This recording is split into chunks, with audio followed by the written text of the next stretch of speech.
Vous exercez votre métier depuis des années. Et vous connaissez tout. En êtes-vous vraiment sûr? Nul n'est à l'abri d'un accident, même les pros.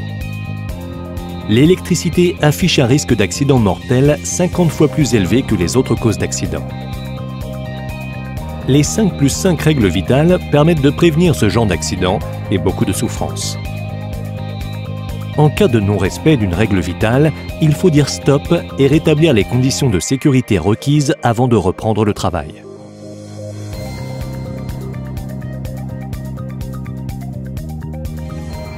André, un électricien, provoque un court-circuit sur 3 phases et crée un arc électrique de 7000 degrés en actionnant un interrupteur.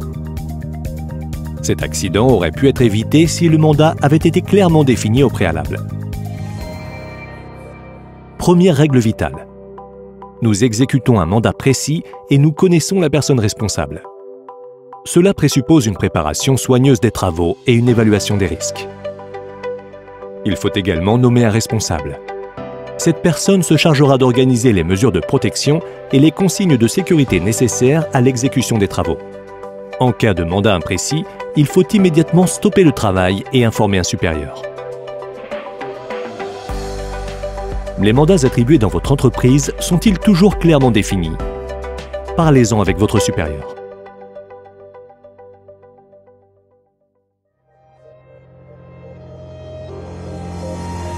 Florian, un concierge, devait protéger contre la poussière une installation de moyenne tension sur un poste de transformation.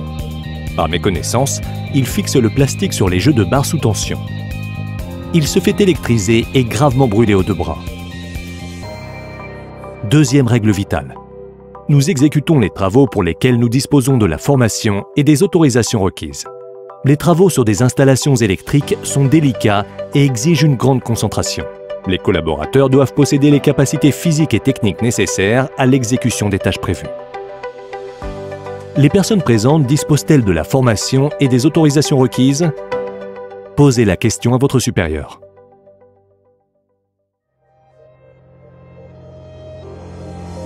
Martin, un couvreur, tenait un câble défectueux dans une main et le pied en métal d'un enrouleur dans l'autre. Il a été fortement électrisé et a dû être hospitalisé avec des arythmies cardiaques. Cet accident aurait pu être évité si l'enrouleur défectueux avait été correctement réparé et si on avait utilisé un DDR. Troisième règle vitale. Nous utilisons des équipements sûrs et en parfait état.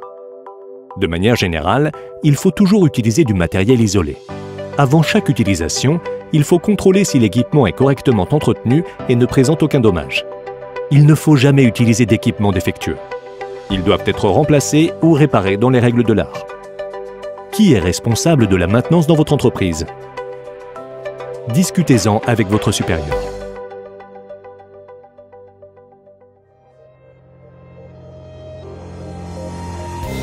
Romain, un électricien, essaye de débrancher un câble sur un poste de transformation. Au cours de l'opération, il se produit un court-circuit et un arc électrique occasionnant de graves brûlures au visage et aux mains. Romain aurait pu l'éviter en portant les équipements de protection individuelle nécessaires. Quatrième règle vitale. Nous portons les équipements de protection individuelle. Les équipements de protection défectueux ou usés doivent être immédiatement remplacés. Les équipements de protection adaptés dépendent de la tâche à effectuer. Vos équipements de protection individuelle sont-ils en bon état? Demandez à votre supérieur quels sont les équipements de protection nécessaires pour chaque tâche.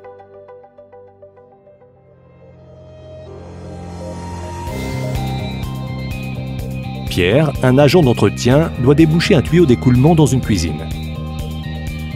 Il se fait fortement électriser alors qu'il enclenche l'aspirateur et le déboucheur. Une prise électrique était mal raccordée. Un contrôle de l'installation aurait permis de déceler l'erreur et d'éviter l'accident.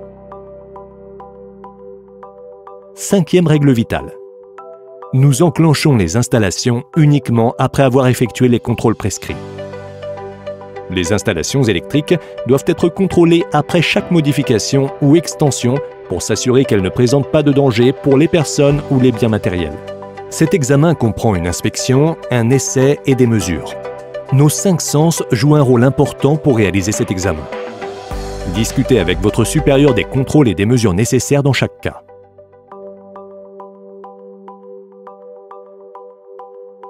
Cinq règles de sécurité supplémentaires sont indispensables pour effectuer des travaux hors tension. Déclenchez l'installation électrique avant les travaux. Assurez l'installation contre le réenclenchement. La personne responsable des travaux doit vérifier l'absence de tension de l'installation sur tous les pôles. Mettre à la terre et en court-circuit toutes les parties susceptibles d'être sous tension en utilisant des équipements et des dispositifs de mise à la terre et en court-circuit adaptés. Et les parties voisines restées sous tension et qui ne peuvent pas être déclenchées doivent être protégées ou isolées. Demandez à votre supérieur de réviser avec vous les mesures de sécurité de la règle des 5 doigts. Utilisez les règles vitales dans votre travail et aidez-nous ainsi à prévenir les accidents. Avec vos collègues, rentrez chez vous en bonne santé.